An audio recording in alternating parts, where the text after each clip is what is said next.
بسم الله الرحمن الرحیم. شروع کوم په نامه د خدای چې بخښونکی مهربانه دی. د WSSCS آفیس مخې ته موجود دی. زما په شا چې تاسو ګورئ دا هغه دفتر دی او د پاړ خواجه آباد نه کم زموږ رونه متاثر رونه هغه راغلي دي. هغو فریاد کوي چې نه موږ ته اوبه شته، هېڅ راته هم نشته، نه صفایي انتظامات شته او لا میټر را پسې موږ د اوبو راویستي د خدا به راته لګوي. نو څنګه چې مطلب چې د ګیس میټر دي داسې مطلب دی د بجلۍ میټر یې دا را پسې بل میټر راشي. زموږ د PTI کمزور مشر چې دی اقبال خان د ته په مشرۍ کې دوی راغلي دي، د دې زړونه ډک دي. راځئ چې اقبال خان رور څه وایي. جی وایي. بسم الله الرحمن الرحیم. ډېره مننه بابر صاحب.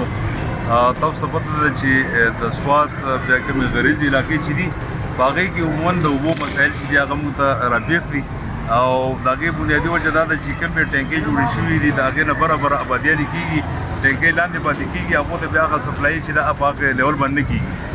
ورځ ته ورځ چې دی آبادي سیوا کېږي د هغې په بنیاد باندې چې دی د اوبو د ګیس او د بجلۍ چې د ضرورت هم سیوا کېږي.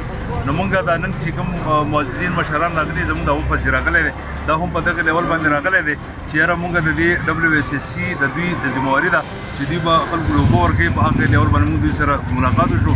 CO صاحب چې دی موږ له یقیندیاني راکړه. نن موږ ته یو پایپ پکار دی د هغې دپاره به دوی اسټیمیټ وکړي او سبا چې دی په هغې باندې به دوی زما سره به هغه ډسکس کړي او د MNA صاحب د طرفه دا خبره وشوه چې یاره ته بیا ماسپښین چې دی راشه دفتر ته چې ستا څه لګي هغه به زما سره ډسکس کړي او انشاءالله هغه به انشاءالله دې خلکو ورېږي او په دغه یو پایپ باندې چې دی ټوله مسله به هواره شي. او د صفایي نظام چې دی هغه هم د دوی سره سټاف کم دی. اوس دوی چې دی دا ایکسټینډ کړی د تحصیل بابوزۍ پورې. نو موږ دوی ته دا درخواست هم کوو چې یاره تاسو چې څنګه 70 روپۍ په بل کې د صفایي په مخ کې رالېږئ په دغه سیسټم باندې تاسو خلکو ته د کسانو اویلیبلیټي هم وکړئ. تاسو هلته کې هغه سټاف چې دی هم سیوا کوي چې دې خلکو دا کمې ګیلې شي دا ختمې شي او انشاءالله چې څه وي هغه موږ مخکې یو. دا زموږ مشران دي دوی راسره دي د دې خلکو اواز چې دی هغه موږ به هر ځای خدمتوو هر ځای ته به رسوو انشاءالله. مهرباني راځئ د دې ملګرو لږ پوښتنې کوو. جي ته وایه امیر صاحب د کوم وخت دا مسله راپېښه ده؟ څومره وخت مسله د ډېر وخت نه راپېښه ده. موږ ته د اوبو سیسټم ډېر دغه دی، ډېر موږ ته تکلیفات دي د اوبو نه. موږ وایو چې یاره کېدای شي الله تعالی مهرباني وکړي د 8 کاله حکومت تېر شو مخکې دا خبره لاړې شي او هغه لاول د مدینه ریاست چې جوړېده هغه اولنۍ شروع د جوماتون نه وکړه. زموږ د جوماتون نه وبکټ کې زه مدینه ریاست جوړ شو.